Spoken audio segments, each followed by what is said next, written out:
Hello' everyone, কি খবৰ সকলোৰে? ভালে আছেনে? যিহেতুকে আমি অভ্যাসৰ থ্ৰু আপোনালোকক আগতে কৈছিল জনোৱা হৈছে যে অভ্যাসৰ থ্ৰু আমি কি কৰিছো 10টা 10টাকৈ কুৱেশ্যনছ আমি লৈ আহিছো যাতে আপোনালোকে ছাবজেক্ট স্পেচিফিক কিছুমান কুৱেশ্যনছ পাই যায় এণ্ড সেই কুৱেশ্যনছখিনি থ্ৰু আপোনালোকে ৰিভিজন কৰিব পাৰে কেতিয়াবা এনেকুৱা হৈ যায় আমি কিছুমান টপিকছ মানে ফ'ল' নকৰিলেও মানে কি হয় আমি যদি আগতে চাই থৈছিলো দেন পাছত আমাৰ মনত পেলাবলৈ আমি কিছুমান কুৱেশ্যনছ প্ৰেক্টিচ কৰিলে তেতিয়া আমি মনত পেলাব পাৰো চ' তেনেকে আমি কি কৰিছো এতিয়া আপোনালোকৰ বাবে যাতে হেল্পফুল হওক আমি অভ্যাসৰ চিৰিজটো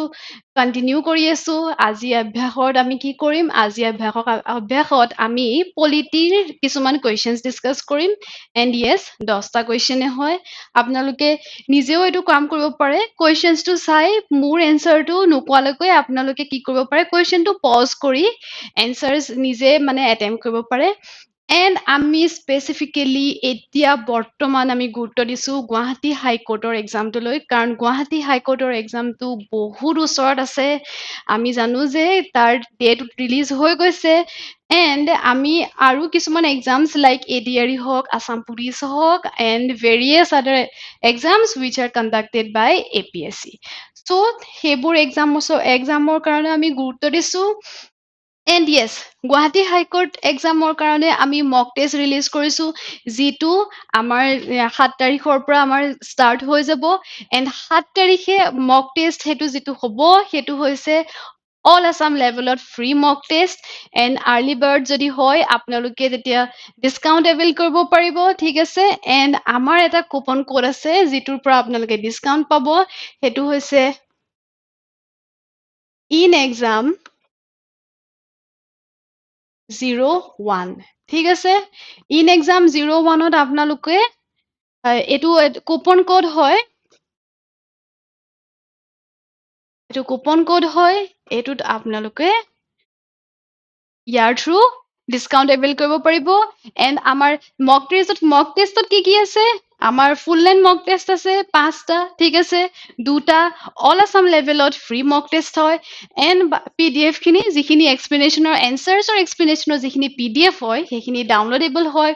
এণ্ড ফ্ৰী ক্লাছেছ যিহেতুকে আমি আপোনালোকৰ ফ্ৰী ক্লাছেছ দি আছো through our YouTube channel and ইয়াত কি থাকিব জেনেৰেল নলেজ থাকিব ৰিজনিং এণ্ড ইংলিছ অসমীয়া ভাগটো থাকিব ইয়াত লগতে কোৱান্টিটেটিভ এপটিটিউড চ' আমাৰ মক টেষ্টখিনি আমি ফ্ৰেম কৰিছো তেনেকৈ আপোনালোকে এটেম্প কৰিব পাৰিব এণ্ড জানিবৰ কাৰণে আপোনালোকে ইয়াত নাম্বাৰ দি থোৱা আছে এণ্ড লগতে ইয়াত পৰ্টেল দি থোৱা আছে ইয়াত গৈ আপোনালোকে কণ্টেক্ট কৰিব পাৰিব ঠিক আছে so' without any delay let's start our today's session that is first কুৱেশ্যনটোত কি কৈছে কনচিডাৰ দ্য ফলোয়িং ষ্টেটমেণ্টছ আমি ফাৰ্ষ্ট অফ অল মই আৰু এটা কথা কৈ দিছো আমি যে ষ্টেটমেণ্ট বেছ কুৱেশ্যনছ লৈ আহিছো কাৰণ ষ্টেটমেণ্ট বেছ যে আমি কুৱেশ্যন চাওঁ ন দেখিবলৈ এনেকুৱা লাগে যে বাপৰে ষ্টেটমেণ্ট বেছ কিমান ডাঙৰ ডাঙৰ ষ্টেটমেণ্ট দি দিছে আমাৰতো এক্সামত এনেকুৱা নাহিবও পাৰে but the thing is that APSC কি কৰিছে বা বিভিন্ন ধৰণৰ এক্সামত আজিকালি কম্পিটিশ্যন লেভেলটো আমাৰ অলপ বঢ়াই দিছে চ' সেইটো বেচিছত আমি কি কৰিম আমি মানে ষ্টেটমেণ্ট বেছ কুৱেশ্যনছ পঢ়ি থাকিলে কি হয় বা প্ৰেক্টিচ কৰি থাকিলে আমি মানে এলাৰ্ট হৈ আমি লগতে মানে আমি বহুত এক্টিভো হৈ যাওঁ কাৰণ ইয়াত কি হয় এটা মানে টপিকটোৰ ব্ৰডাৰ ডিছকাশ্যন এটা হৈ যায় এনেকুৱা কুৱেশ্যনছ বিলাক কৰিলে ঠিক আছে চ' ইয়াত কি কৈছে Indian constitution has the provision of single citizenship আমি যিহেতুকে জানো ইণ্ডিয়াত কি আছে ইণ্ডিয়াত আছে ছিংগল চিটিজেনশ্বিপ ঠিক আছে চ' ফাৰ্ষ্ট কুৱেশ্যনটো কি হৈ গ'ল ফাৰ্ষ্ট ষ্টেটমেণ্টটো হৈ গ'ল কাৰেক্ট ঠিক আছে দেন নেক্সট কি কৈছে In India, only a person can get citizenship, not a legal entity such as company or corporation. Yes, এইটো ষ্টেটমেণ্টটো কাৰেক্ট হয় আমি যিহেতুকে জানো অকল পাৰ্চনক চিটিজেনশ্বিপ দিয়ে ঠিক আছে No state can provide reservation to its citizen in educational institution on the basis of place of residence. So এইটো কি হৈ গ'ল এইটো ইনকাৰেক্ট কিয় হৈ গ'ল কাৰণ আমি যিহেতুকে জানো আমি অসমত আছো এতিয়া আমাৰ কাৰণে কি হ'ব আমি এডুকেশ্যনেল ইনষ্টিটিউচনৰ ৰিজাৰ্ভেশ্যন পাম অসমৰ বাসিন্দা হিচাপে ঠিক আছে তো ইয়াত কি হৈ গ'ল ইয়াত এতিয়া এইটো ষ্টেটমেণ্ট ইনকাৰেক্ট হ'ল ইয়াত আমাক কুৱেশ্যনটোত কি সুধিছে চাওঁ আহক which of the above statements is or are not correct কৈছে এইটো সদায় মনত ৰাখিব কিছুমানে কি কৰিব পাৰে সদায় যিটো কাৰেক্ট হয় নট কাৰেক্ট যদি সোধে তে যিটো কাৰেক্ট হয় তাত আমি টিক মাৰ্ক কৰি আহোঁ চ' এইটো সদায় মনত ৰাখিব ইয়াত কাৰেক্ট লিখিছে নে নট কাৰেক্ট লিখিছে চ' ইয়াৰ এনচাৰটো কি হৈ যাব ইয়াৰ নট কাৰেক্ট হৈ গ'ল অপশ্যন চি ঠিক আছে আপোনালোকে এক্সপ্লেনেশ্যন চাই ল'ব এক্সপ্লেইন কৰি থোৱা আছে কিয় নহয় ঠিক আছে ইয়াত কৈ দিয়া আছে যে An exception of the state government can provide reservation in educational institutes on the basis of place of residence. So, place of residence হিচাপত কি হয় আমি reservation পাওঁ educational institutional. Though a citizen can move freely under Article 19 আমি জানো যে আমাৰ free movement আছে ঠিক আছে Yet, on the basis of reasonable restriction আছে যিহেতুকে to limit the freedom of scheduled caste or general people. So, ইয়াত এডুকেশ্যন ইয়াত এক্সপ্লেনেশ্যন দি থোৱা আছে আপোনালোকে গো থ্ৰু কৰি ল'ব নেক্সট হৈ গ'ল এণ্ড য়েছ সদায় মই ফাৰ্ষ্টতো মেনশ্যন কৰিছিলোঁ যিহেতুকে এইটো কুৱেশ্যন যদি দেখিছে ইয়াতে আপোনালোকে অলপ সময় পজ কৰি দিব ভিডিঅ'টো যাতে আপোনালোকে কুৱেশ্যনটো নিজে চল্ভ কৰিব পাৰে মই এনচাৰটো কোৱাৰ আগতে ঠিক আছে নেক্সট আহি গ'ল চিম্পল মেজৰিটি ইয়াত এখন মেচ দ্য ফলোয়িং দি থোৱা আছে এণ্ড ইয়াত আমি কি কৰিবলৈ মেচ কৰিব লাগিব ঠিক আছে ইয়াত এমেণ্ডমেণ্টখিনি দি থোৱা আছে মেথড অফ এমেণ্ডমেণ্ট কৈ থোৱা আছে যে থ্ৰু চিম্পল মেজৰিটি হয় নে থ্ৰু স্পেচিয়েল মেজৰিটি হয় এণ্ড ইয়াত কৈছে ৰিলেটেড প্ৰভিজনছ চ' চিম্পল মেজৰিটি থ্ৰু কি হ'ব পাৰে এণ্ড স্পেচিয়েল মেজৰিটি ইয়াত কি দি আছে ইয়াত দি আছে fundamental rights distribution of powers between union and state and salaries and emoluments of parliament So, fundamental rights আমি জানো যে fundamental rights লাগে special majority ঠিক আছে next আহি গ'ল special majority and consent of state so যিহেতুকে consent of state আহি গ'ল that means আমাৰ union আৰু stateৰ মাজত কিবা এটা হ'ব তেতিয়া আমি ইয়াৰ পৰা চাই গম পাব লাগিব যে distribution of powers between union and state ইয়াত লাগে special majority and consent of state ঠিক আছে and simple majority কি হৈ গ'ল বাকি যিটো ৰিমেইনিং আছে সেইটো হৈ গ'ল simple majority that is salaries and emoluments of parliament so' এইখিনি প্ৰভিজনৰ কাৰণে কি কৰিব লাগিব ইয়াৰ এমেণ্ডমেণ্ট যদি আনিব দৰকাৰ হয় তেতিয়া মানে ফাণ্ডামেণ্টেল ৰাইটছ যদি এমেণ্ডমেণ্ট আনিব লাগে তেতিয়া আমি স্পেচিয়েল মেজৰিটি ল'ব লাগিব আফটাৰ ডেট কিবা যদি ডিষ্ট্ৰিবিউশ্যন বিটুইন ইউনিয়ন আৰু ষ্টেটৰ মাজত যদি কিবা পাৱাৰ ডিষ্ট্ৰিবিউশ্যনৰ ক্ষেত্ৰত যদি এমেণ্ডমেণ্ট কৰাব লাগে তেতিয়া আমি special majority and consent of states ল'ব লাগিব and then simple majority in case of salaries of parliament ঠিক আছে চ' ইয়াৰ অপশ্যনটো কি হৈ গ'ল ইয়াৰ অপশ্যনটো হৈ গ'ল ডি অ'কে চ' ইয়াত চাওঁ আহক ইয়াত এনচাৰ লিখি থোৱা আছে ঠিক আছে ইয়াত এক্সপ্লেনেশ্যন দি থোৱা আছে আপোনালোকে গো থ্ৰু কৰি ল'ব এণ্ড য়েছ সদায় প্ৰেক্টিচ কৰিব যিমান পাৰে সিমান কুৱেশ্যনছ প্ৰেক্টিচ কৰিব তেতিয়া আপোনালোকে গম পাব যে কিহত আপোনালোকৰ মানে উইক পইণ্ট আপোনালোকৰ উইক পইণ্টখিনি আপোনালোকে গম পাই যাব ঠিক আছে কোনটো পাৰ্টত আপোনালোকে ইম্প্ৰুভমেণ্ট আনিব লাগিব কোনটো পাৰ্টত আপোনালোকে গুৰুত্ব বেছিকে দিব লাগিব কুৱেশ্যন চল্ভ কৰিলে আপোনালোকে গম পাব নেক্সট আহি গ'ল ইয়াত মেচ দ্য ফলোয়িং দি থোৱা আছে আৰ্টিকেল দি থোৱা আছে আৰু প্ৰভিজন কোনটো আৰ্টিকেলৰ আণ্ডাৰত কোনটো প্ৰভিজন আছে ঠিক আছে চ' আৰ্টিকেল 6 যদি আহি গ'ল তেতিয়া মানে আমি গম পাব লাগিব যে সেইটো হৈছে চিটিজেনশ্বিপৰ ক্ষেত্ৰত কিবা এটা আৰ্টিকেল হয় মানে এইটো কি আৰ্টিকেল হ'ব যদি পাকিস্তানৰ পৰা ইণ্ডিয়ালৈ ঠিক আছে কোনোবা আহে that means migrated to India from Pakistan তেতিয়া আমি গম পাম যে এইটো হৈ গ'ল আৰ্টিকেল 6 ঠিক আছে চ' এইটো যদি হৈ গ'ল আৰ্টিকেল 6 আমি কেতিয়াবা এনেকুৱা মানে ইয়াতো এনেকুৱা অপশ্যন দি থোৱা আছে যিটো আপোনালোকে এলিমিনেট কৰিব পাৰিব এইটো চাওক চ' এলিমিনেশ্যন মেথড আহি গ'ল কেতিয়াবা কিছুমান এনেকুৱা কুৱেশ্যন আছে য'ত মানে আপোনালোকে এলিমিনেট কৰি উলিয়াব পাৰে চ' এলিমিনেট কৰি যদি উলিয়াব পাৰে ডেট মিনছ ইয়াত হৈ গ'ল অপশ্যন চি ইয়াত তেতিয়াহ'লে আমি বাকীকেইটা চাওঁ আহক টুটো কি দিছে আৰ্টিকেল 8 টোত কি হ'ব তেতিয়াহ'লে citizenship of persons of Indian origin residing outside India so' Indian অৰিজিনৰ পাৰ্চন হয় যিখিনি আপোনালোকে মানে যিখিনি আমি দেখিছোঁ যে ইণ্ডিয়াৰ বাহিৰত আছে ঠিক আছে বিদেশত আছে তেওঁলোকৰ আৰ্টিকেলটো ক'ত আহি যায় আৰ্টিকেল 8 ঠিক আছে আৰ্টিকেল 9টো কি হ'ব তেতিয়াহ'লে আৰ্টিকেল 9টো হ'ব persons acquiring foreign citizenship not be Indian citizen ঠিক আছে আৰ্টিকেল 9টো এইটো এণ্ড আৰ্টিকেল 11টো কি হৈ যাব আৰ্টিকেল 11 হৈ যাব parliament to have powers to make provisions of citizenship ঠিক আছে চিটিজেনশ্বিপৰ ক্ষেত্ৰত যিখিনি প্ৰভিজন বনাব লাগে সেইখিনি কি কৰিব সেইখিনি পাৰ্লিয়ামেণ্টৰ ওচৰত পাৱাৰ আছে সেইটো হৈছে আৰ্টিকেল 11 আণ্ডাৰ আপোনালোকে চিটিজেনশ্বিপৰ আৰ্টিকেলছখিনি হওক লাগিলে ফাণ্ডামেণ্টেল ৰাইটছ হওক লাগিলে সেইখিনি আৰ্টিকেলছ আপোনালোকে জনাটো বহুত ইম্পৰ্টেণ্ট হয় ইয়াৰ বেচিছত কুৱেশ্যনছ আহি যায় ঠিক আছে fundamental rights fundamental duties after that DPSPs okay এইখিনি বহুত ইম্পৰ্টেণ্ট হয় গুৰুত্ব দি চাব আপোনালোকে ঠিক আছে নেক্সট আহি গ'ল ইয়াত এক্সপ্লেনেশ্যন দিয়া আছে আৰ্টিকেল 6 কি হয় আৰ্টিকেল 8 কি হয় 9 কি হয় 11 কি হয় নেক্সট আমি কুৱেশ্যনটো চাওঁ হওক this is the fourth question ইয়াত কি কৈছে ইয়াত কৈছে যে consider the following pairs and ইয়াত কি কৈছে which of the pairs given above is or are correctly matched so কৈছে যে ইয়াত কিছুমান পেয়াৰ্ছ দি থৈছে এণ্ড কোনকেইটা পেয়াৰ্ছ মানে কাৰেক্টলি মেচ আছে কৈছে ঠিক আছে is or are correctly match কৈছে সো আমি চাব লাগিব যে যিহেতুকে মই আপোনালোকক এতিয়া কৈ গৈছিলো বৰ্তমান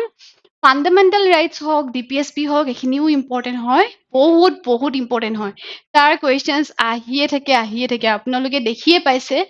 যদি আপোনালোকে PYQ চাইছে ঠিক আছে সো আৰ্টিকেল 17 কি হৈ যায় আৰ্টিকেল 17 হ'ল abolition of untouchability yes this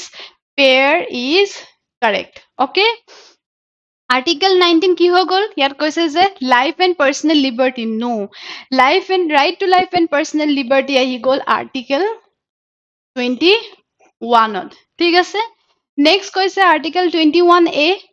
right to elementary education yes this is correct so' আমি কি পাইছো 1 আৰু 3 কাৰেক্ট পাইছো ঠিক আছে এণ্ড 2 ৰং পাইছো চ' ইয়াত 2 ক'ত আছে গুচি গ'ল 1 আৰু 3 কাৰেক্ট আছে চ' ইয়াত আহি গ'ল that means option 1 is correct next article 32 that is option মানে যিটো ফ'ৰ্থ পেয়াৰ কিয় ইনকাৰেক্ট হয় চাওক right to move high courts directly for the enforcement of fundamental rights that means ইয়াত কৈছে যে হাই কোৰ্টক মুভ কৰাৰ কথা কৈছে নো দিছ ইজ ৰং ইয়াত হ'ব সুপ্ৰিম কোৰ্ট ঠিক আছে চ' ইয়াত সুপ্ৰিম কোৰ্ট হ'ব এণ্ড সুপ্ৰিম কোৰ্ট ইয়াত আমাক কি ক'ব ইয়াত আমাৰ এইটো আৰ্টিকেল 32টো এনেকে বুলি কোৱা যায় যে right to constitutional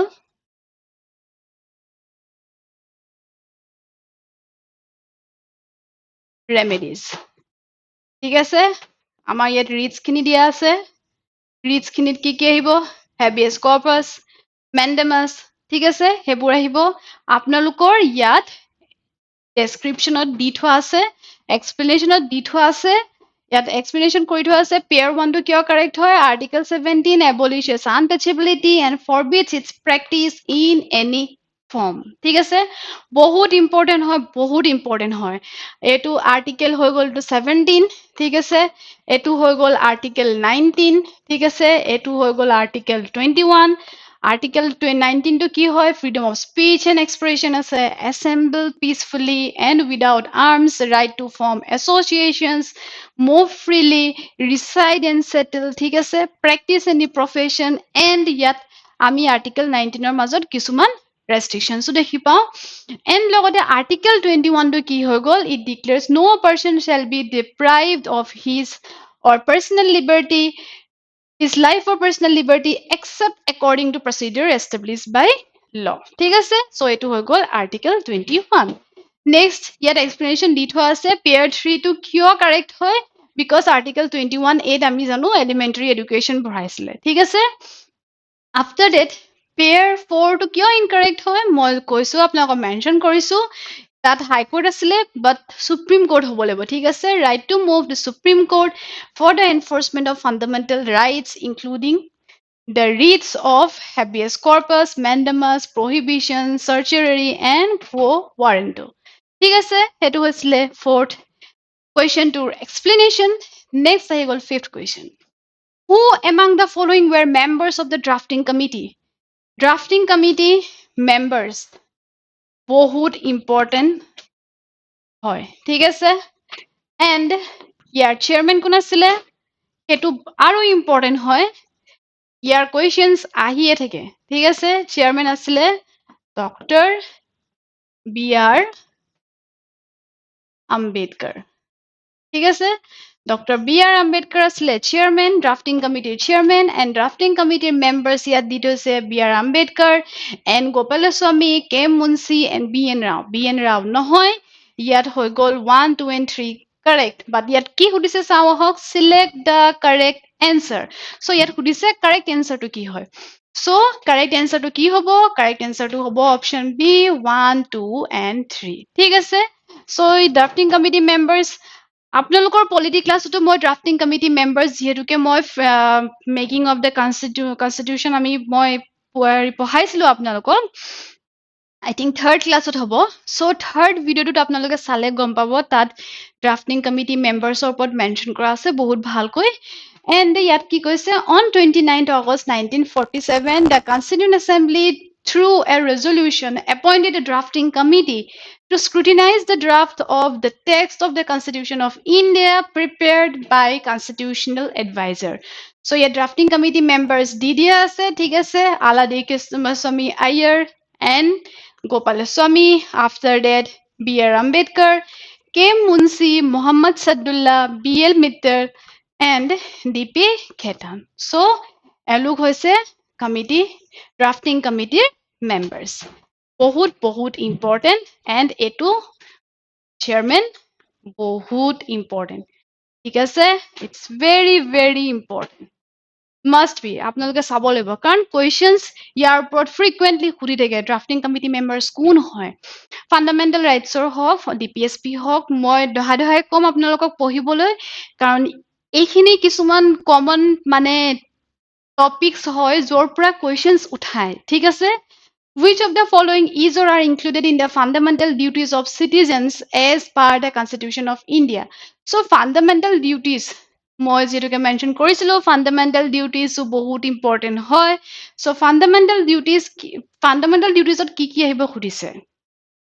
To sing national anthem during morning assembly in school, to have compassion for living creatures, to safeguard public property. চ'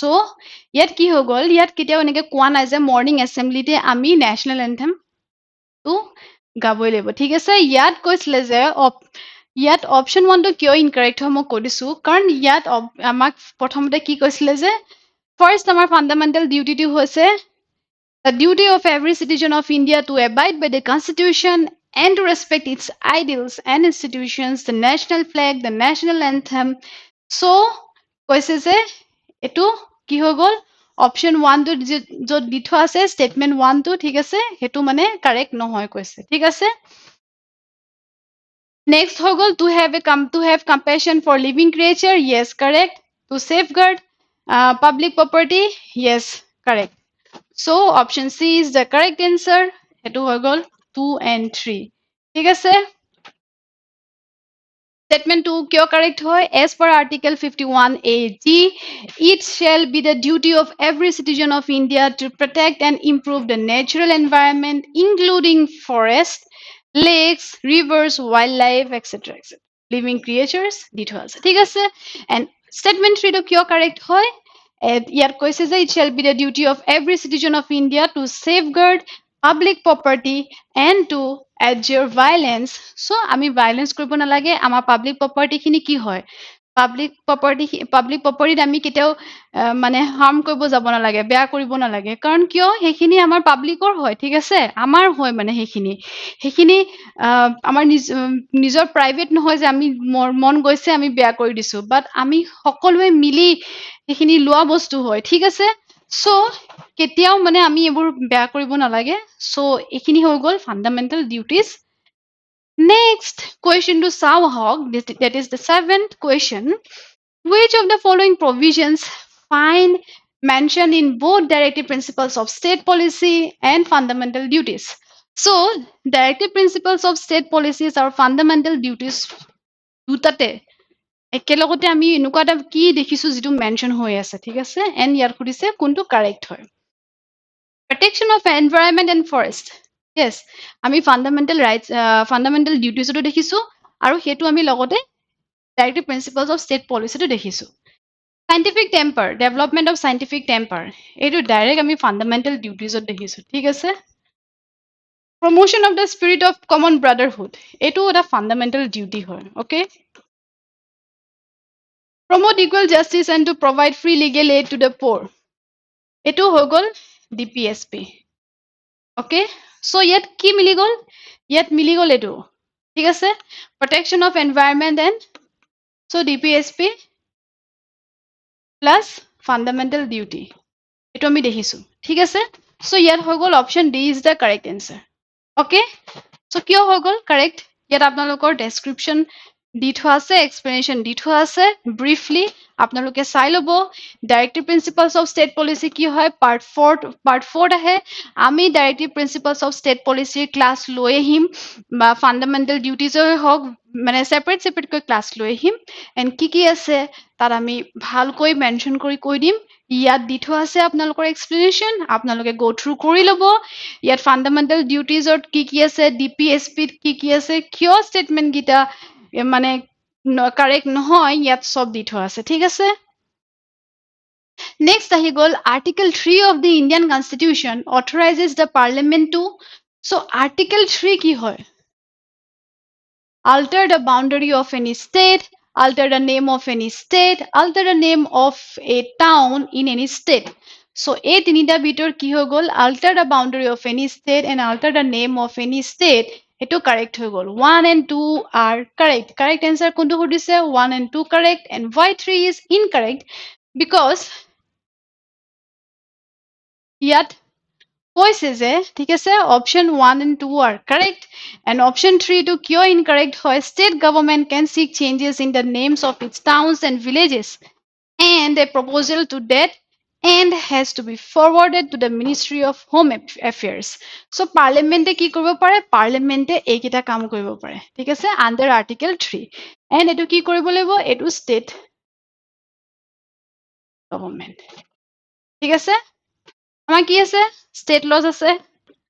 ঠিক আছে state list আছে okay and আমি জানো যে union আৰু stateৰ মাজত যিখিনি powers আছে সেইখিনি ঠিক আছে divided হয় okay but আমি একেলগতে দেখিবলৈ পাওঁ concurrent listত ঠিক আছে so এইবোৰৰ ওপৰত আমি ডিটেইলছত যাম but the thing is that আমি এটো মনত ৰাখিব লাগিব যে according to article 3 of the Indian Constitution parliament কি কৰিব পাৰিব parliament can alter the boundary of any state alter the name of any state okay next question to হৈ গ'ল consider the following statements ইয়াত কি কৈছে and statement কিটা কি কৈছে not correct ঠিক আছে question to পঢ়িব first চাব statement কিটা দিয়া আছে কিন্তু লগতে কি কৰিব correct নে non correct হয় not correct হয় সেইখিনি চাই ল'ব ঠিক আছে first statement কি কৈছে date of implementation of Indian Constitution is November 26 1949 so November 26 1949 আমি কিহত পাইছিলো যেহেতুকে মই পলিটিক ক্লাছত কৰাই আহিছিলো প্ৰিএম্বলৰ ক্লাছত প্ৰিএম্বলত আমাৰ লিখা আছে কনষ্টিটিউচন এডপ্ট কৰিছিলে কেতিয়া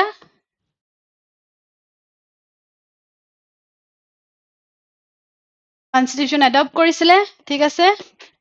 26 of November 1949 okay so implement কেতিয়া কৰিছিলে 26th of January 1950 next আহি গ'ল secular word to কেতিয়া add কৰিছিলে 42nd Constitutional Amendment Act কেতিয়া হৈছিলে 42nd Constitutional Amendment Act 1976 okay মনত ৰাখিব আপোনালোকে বহুত ইম্পৰ্টেন্ট হয় আমি যেহেতুকে প্ৰিএম্বলৰ ক্লাছত পঢ়ি আহিছিলো যে কোনকিটা words 42nd Amendment Act ৰ through preamble amend কৰিছিলে and that enter কৰিছিলে ঠিক আছে so socialist secular and integrity okay so বহুত important হয় 42nd Constitutional Amendment Act was done in 1976 yes correct আপোনালোকে যদি এই year টো নাজানিলে হয় suppose এনেকুৱা question টা আহি গৈছে year টো নাজানে তেতিয়া কিমান আপোনালোকৰ problem হৈ যাব ভাবি চাওক ঠিক আছে ইয়াত বাৰু অপচন এনেকে দি থোৱা আছে যদি অপচন এনেকে দি থোৱা থাকে কোনটো ইয়াত নট কাৰেক্ট ফুৰিছে বাট আপোনালোকৰ যদি দি থোৱা থাকে যে 1 আৰু 3 এনেকে যদি দিয়া থাকে বা অনলি 1 বুলি দিয়া আছে ঠিক আছে এতিয়া আপোনালোকে যদি ইয়েৰটো নাজানে তেতিয়াটো পাজল হৈ যাব কনফিউজ হৈ যাব ঠিক আছে সবৰ কাৰণে So, সদায় মনত ৰাখিব 42nd Amendment Act of the Constitution 1976. It is very important and it is also known as mini constitution. Okay? So, ইয়াত কি হৈ গ'ল? ইয়াত option 1 to not correct. So, ঠিক আছে? ইয়াৰ answer to হৈ গ'ল option C. So, statement 1. Okay? Statement 1 is not correct. So, option C is the correct answer. The date of implementation of the Constitution of India was 26th of January 1950. And adopt ketia korisile 26th of November 1949. And this is very, very important. ঠিক আছে? এটো ক'ত? Preamble লিখা আছে। ঠিক আছে? আপোনালোকে preamble go through কৰিব। ঠিক আছে? বহুত important হয়। মই I think first to slide or first page ote preamble আছে 26th date of November 1949 ঠিক আছে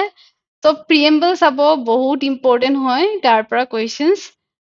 আহাৰ chances থাকে 42nd Amendment Act বহুত important okay আমি আজি last question to চাও হক what is the minimum age to become a member of Lok Sabha member হব কাৰণে minimum age to আমাৰ কিমান হ'ব লাগে এটো হৈছে 25 years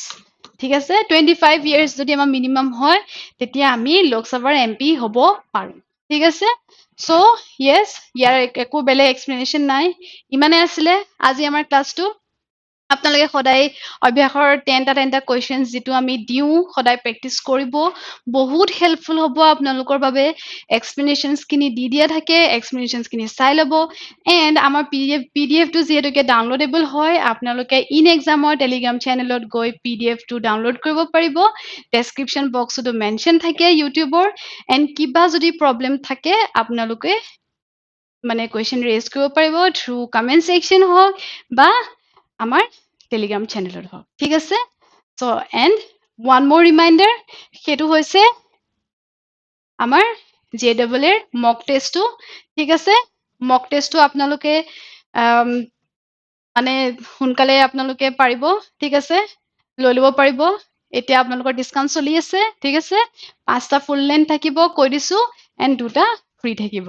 ইমানে আছিলে কুপন কোডও আছে কুপন কোডটো লিখি দিছো inexam01